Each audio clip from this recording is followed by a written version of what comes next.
Welcome to The Explainer. Now, I want you to listen really closely today, because we're about to unpack a massive misconception that completely dictates how you feel every single day. You know the drill, right? You wake up, go about your normal routine, and suddenly, bam, you just feel completely drained. You flop down on the couch and you tell yourself, man, I am just so tired. You think, well, life's busy, work is hard, my energy is just tapped out. But what if that whole story you've been telling yourself is actually entirely wrong? What if the exhaustion you're feeling right now isn't what you think it is at all? Okay, let's dive into this. Here is the undeniable truth. You are not tired. Actually, scratch that. Let me say it again so it really sinks in. You are not tired. Now, I know that probably sounds totally crazy compared to that heavy, dragging feeling you've got in your muscles right now, but I promise you, for the vast majority of the time, what you're experiencing is literally not true fatigue. Here's the harsh reality. And yeah, we got to do a little tough love today.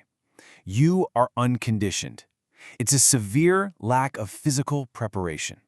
Your body isn't totally drained from some superhuman Herculean workload. No, it's just completely unprepared for the basic, everyday demands of living.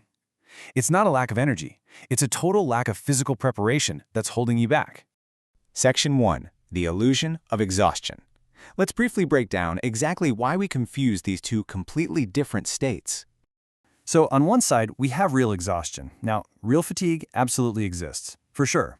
Biologically, it happens when you push your body to its absolute limits, completely depleting your glycogen stores through extreme output or super intense, prolonged physical labor. But on the other side, we have a lack of preparation, and this brilliantly illustrates the difference. If walking up a normal flight of stairs leaves you completely winded, or if walking at a brisk pace forces you to stop, catch your breath, and, pretend to check your phone just so nobody notices, yeah, that is not a lack of energy. That is simply your lack of preparation being exposed.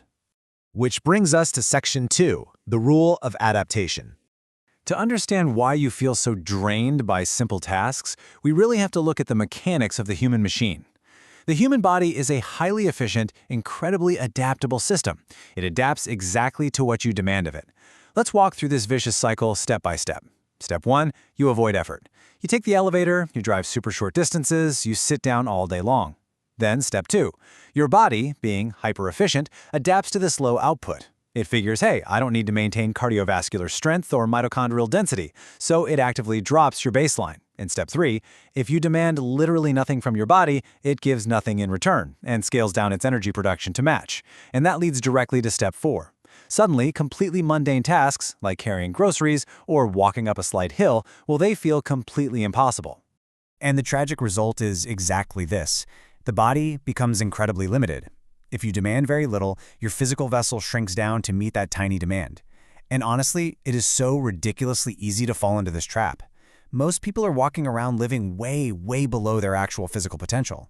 But instead of recognizing the root cause, we just get used to this weakened state. We accept a limited life as our quote-unquote normal, assuming that feeling weak and out of breath is just, a natural part of getting older or having a crazy busy schedule. Section 3. Redefining effort. We really need to shift our perspective right now from the problem to what effort actually means in the real world. Let's look at these everyday struggles. Climbing a standard flight of stairs feels difficult. Trying to jog for just a few minutes seems entirely impossible. Why on earth does any non-standard effort feel like you are suddenly summiting Mount Everest? Well, it's not because the task itself is extreme. Climbing a staircase is a basic, fundamental human movement. It feels impossible solely because your baseline capacity is currently sitting way too low. Your heart and lungs simply aren't efficient at delivering the oxygen for the task, so your entire system panics. Because your body is unprepared, any slight spike in physical demand just completely overwhelms you. So the crucial point here is how we actually define conditioning. Conditioning is not just about lacing up your shoes and torturing yourself on a treadmill for hours. It is your body's fundamental capacity to sustain effort. It's resistance, the ability to just keep going. It's recovery, how quickly your heart rate drops back down to normal after you push yourself. And it's efficiency. When you train consistently, you're building this amazing three-part engine. What totally exhausts you today will literally become effortless tomorrow simply because you've built the physiological machinery to handle it.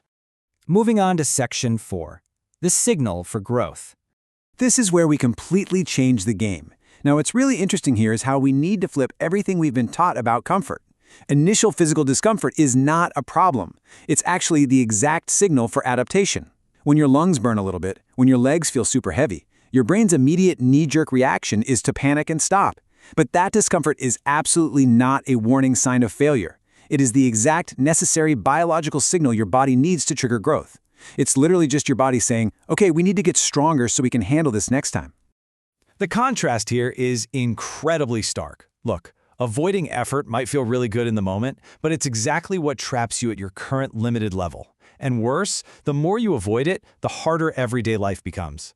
Facing effort, actually stepping into that initial discomfort, is the only way to build capacity.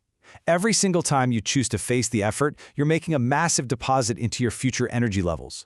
You are literally buying back your freedom from exhaustion. And that brings us to the climax of this explainer, Section 5, your choice. Because understanding the mechanics of your body is only half the battle, right? The other half is recognizing that your current state is not a life sentence. You are unprepared. It's a harsh truth to swallow, sure, but it is also absolutely the most liberating thing you can hear today. Why? Because it means this isn't a permanent problem. It is merely a consequence of your past choices. And because it's a consequence, it's entirely within your power to change it. Starting right now, you have the total authority to rewrite how your body functions. So, I want to leave you with this defining question today. Are you going to keep avoiding effort, letting your baseline shrink until simply existing feels exhausting? Or are you going to embrace the discomfort and start building your capacity right now? The consequence is entirely yours to choose.